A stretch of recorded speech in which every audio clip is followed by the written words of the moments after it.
Hallelujah! Purihin po ang ating Panginoong Diyos. Isa po mapagpalang umaga sa ating lahat, mga kapatid, sa Landayan Christian Ministries. Tunay po na napakabuti ng ating Diyos na buhay. Kailanman po ay hindi niya po tayo iniiwan at hindi niya po tayo pinababayaan. Kamusta po tayong lahat, mga kapatid? Salamat po muli sa ating Panginoon sa buhay ng bawat isa na patuloy na kami ay sinasama sa panalangin. At maraming salamat din po sa Panginoon sa buhay ng ating Pastor Sol, sa kanyang buong pamilya, sa pagmamahal niya po sa aming lahat, sa ating na mga mananampalataya na nakapaloob sa Landayan Christian Ministries. Tunay po na ang ating Diyos na buhay na pinaglilingkuran ay tapat at patuloy na ang biyaya niya ay sapat po sa buhay ng bawat isa. Bago po ako magbahagi ng salita ng Panginoon, tayo muna po ay manalangin. Purihin po ang ating Panginoong Diyos na buhay. God is good. And all the time, God is good. Bago po ako magtuloy sa pagbabahagi ng salita ng Panginoon, inaanihan ko po na ang bawat isa ay yumuko, pumikit, at tayo po ay manalangin. Dakilang Diyos Ama na makapangyarihan sa lahat, kami po ay nagpupuri at nagpapasalamat sa pagkakataong ito na kami ay makasamba sa Diyos na buhay. Marami pong salamat, Panginoong Diyos, sa opportunity na kami ay binigyan mo ng pagkakataon na magkasama-sama sa araw ng linggo. Sa oras na ito, Panginoon, sa bahay-sambahan, sa Landayan Christian Ministries, Lord, dalangin namin na kami ay hugasan mo minsan ba ng banal na dugo ng aming Panginoon Kristo. Linisin mo nawa po kami at patuloy na patawarin sa aming mga pagkukulang at kasalanan sa ngalan ng aming Panginoon Kristo. Aming Diyos Ama, sa oras na ito, sa aming pag-aaral ng salita mo, mangusap ka nga po, o Banal na Espiritu, punuin mo nga kami ng kauhawan at dalangin namin na kami ay patuloy mong samahan sa pag-aaral ng salita mo. Itago mo nawa ang iyong lingkod at ikaw lamang ang siyang mapapurihan at mapasalamatan sa umagang ito. Thank you, Lord God. In Jesus' name, Amen and Amen. Muli po ako po ay nagpapasalamat sa Panginoong Diyos sa buhay ng bawat isa, sa pananalangin po na kami ay laging isinasama po ninyo sa prayer time.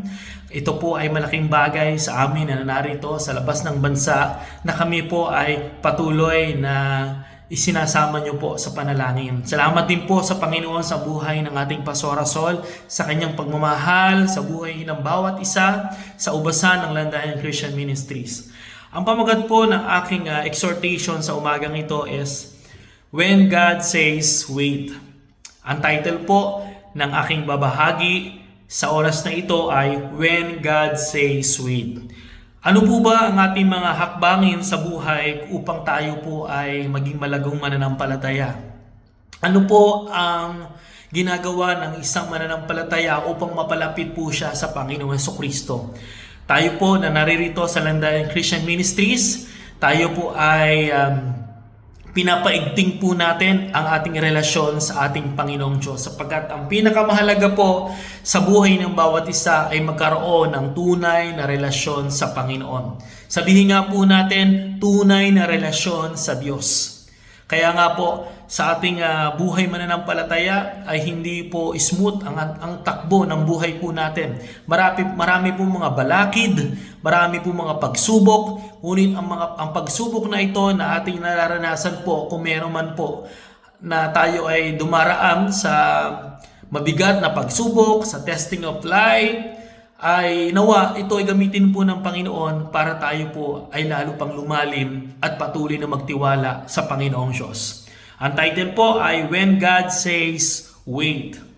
Sabi po sa Isaiah chapter 40 verse 27 to 31, kung kayo po ay may Biblia or pwede pong i-flash ng ating kapatid sa screen ang Isaiah chapter 40, verse 27 to 31. Babasahin ko po. Sa verse 27, Israel, bakit ka ba nagrereklamo na tila hindi pansin ni Yahweh ang kabalisahan mo o hindi inalalalayan sa kaapihang naranasan?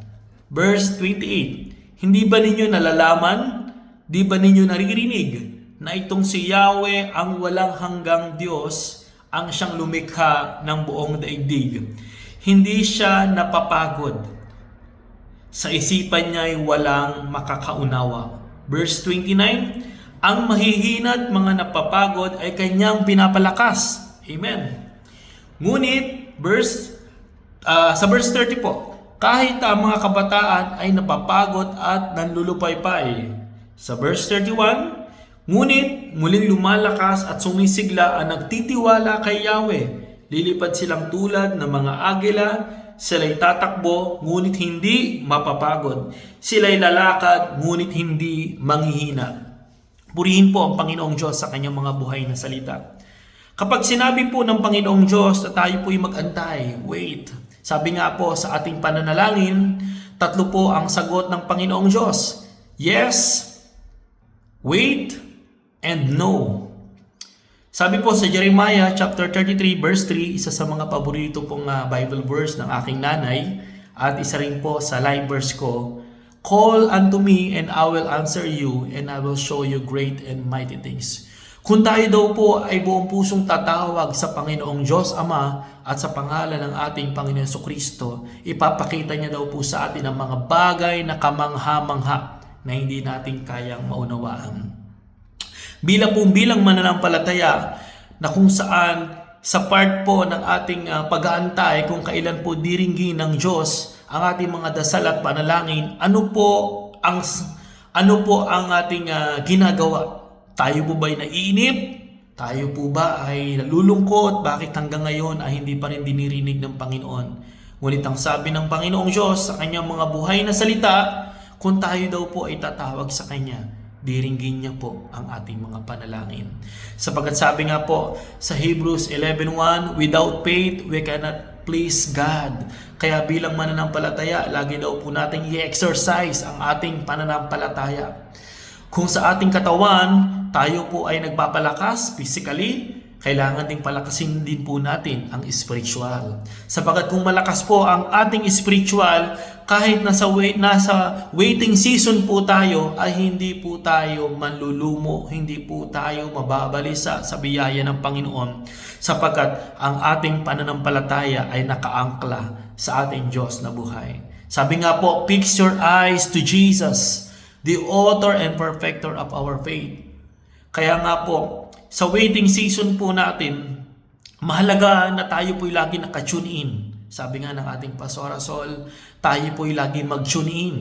Kung kaya po natin na sa bawat minuto, bawat oras, tayo po ay nananalangin, ito po ay napakahalaga na tayo po ay lagi naka-tune in sa presensya ng Panginoon.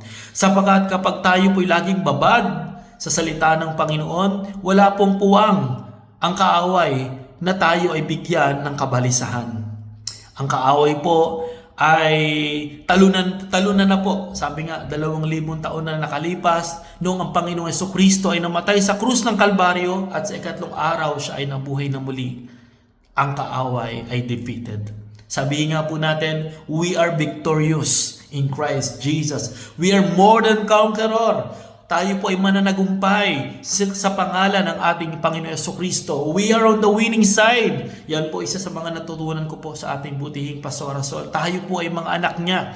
Sabi sa John 1:12, tandaan po natin, ngunit ang lahat ng tumanggap sa Panginoon Jesucristo ay pinagkalooban niya ng karapatang maging anak niya. Sino lamang daw po yung totoong tumanggap sa Panginoong Jesucristo? Tayo lahat po ba ay tumanggap na sa Panginoong Jesucristo? Amen po ba? Kaya nga po kung tayo po ay merong first timer na dumalo sa araw na ito, hinihiling ko po sa mga leaders na samantalahin po natin na sila po ay ipanalangin, kausapin at bahaginan ng kaligtasan. Sapagkat ang buhay ay maikli lamang po. Kaya nga po, kung minsan dinidelay muna ng Panginoon ang ating mga kahilingan, hindi kagad muna ibinibigay ng Panginoon Jesucristo dahil tayo po ay tinuturuan niyang magpalakas spiritually. Sabi nga po, kapag punong-puno ng pagpapala, may malaking panganib. Sapagkat kapag tayo ay napuno ng pagpapala, ay hindi na gaanong kalakas ang intimacy ng relasyon natin sa Panginoon. Mas mabuti nga daw po sa isang mananampalataya na siya ay dumaraan sa pagsubok at problema sapagkat makikita niya ang bigat ng kanyang pananampalataya sa Panginoon Kristo, mararamdaman niya na minsan sa kanyang pananalangin lagi siyang napapaluha. Napakasarap pong umiyak sa harapan ng Panginoon.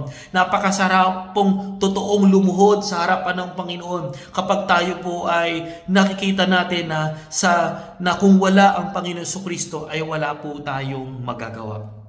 Binanggit po dito na sabi po ay hindi sa verse 28, hindi ba ninyo nalalaman, di ba ninyo narinig na itong si Yahweh ang walang hanggang Diyos? Si Yahweh ang ating Diyos Ama na tunay po na sabi sa John 3:16, ang kanyang pagmamahal ay sukdulan. Ang pagmamahal po ng Diyos Ama ay nag-uumapaw. Kaya ibinigay niya si Jesucristo. Ano pa kaya po ating hihingin pa sa ating Diyos Ama kung ang kanyang bugtong na anak ay hindi niya pinagkait upang tayo ay magkaroon ng kaligtasan. Kaya nga po, kung sa ating pananalangin ay hindi muna sinasagot ng Diyos, ano po ang ating ginagawa habang tayo po ay naghihintay sa himala ng Panginoon? Sabihin mo nga sa iyong kapatid, may right timing ang Panginoong Diyos. May right timing ang Panginoong Diyos at laging hindi nalilate ang kanyang pagsagot. Laging nasa timing ang Panginoong Diyos.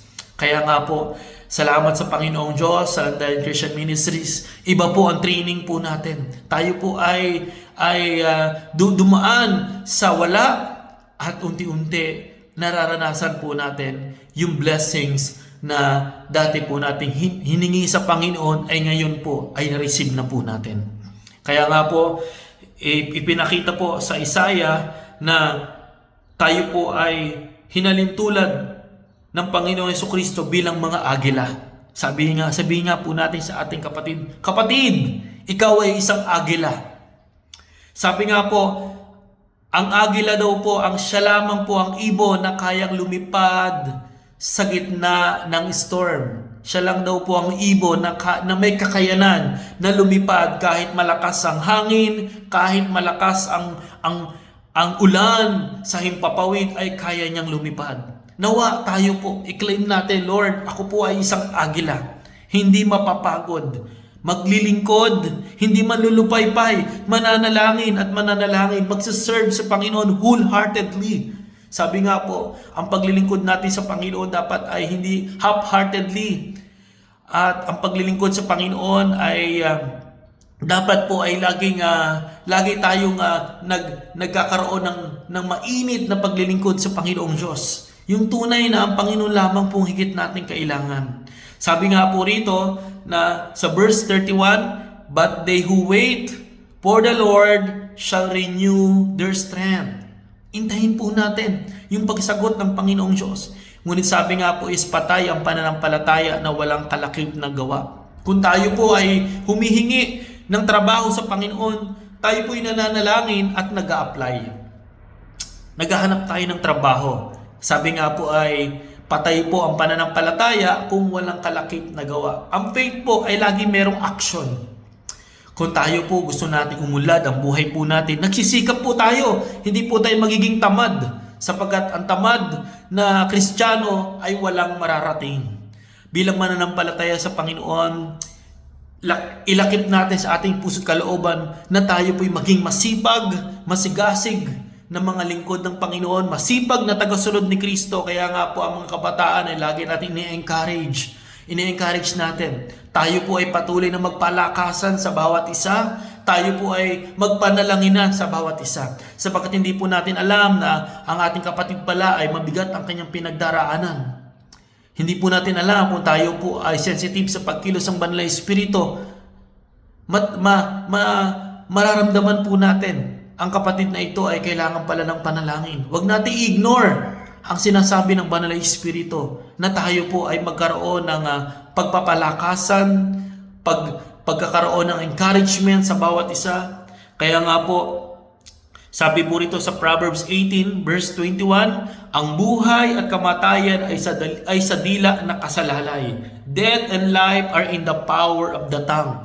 Kaya nga itong dilang ito ay inilagay ng Panginoon sa atin upang tayo ay magdeklara ng katagumpayan ni Kristo Jesus. Nagtagumpay na po si Jesus. Kaya i-claim na po natin na tayo po rin ay mananagumpay.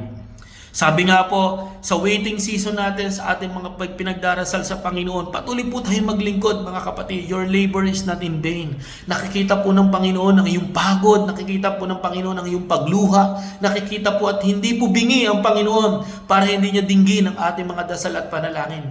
Lagi nating panghawakan ng salita ng Diyos sa Jeremiah 29:11. For I know the plans I have for you, declares the Lord. Plans to prosper you and not to harm you.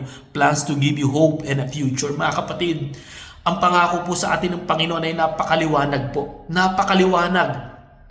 Kagaya ng sikat ng araw sa katanghalian. Kitang-kita po ng Panginoon na maganda po ang destinasyon po na patutunguhan po natin kung tayo po lamang ay mananatili sa pag-ibig ni Jesucristo. Manatili po tayo. Sapagkat sabi niya sa John chapter 15 verse 5, apart from God, we can do nothing. Kaya kailangan po natin ng Panginoong Diyos. Basahin po natin ang salita niya.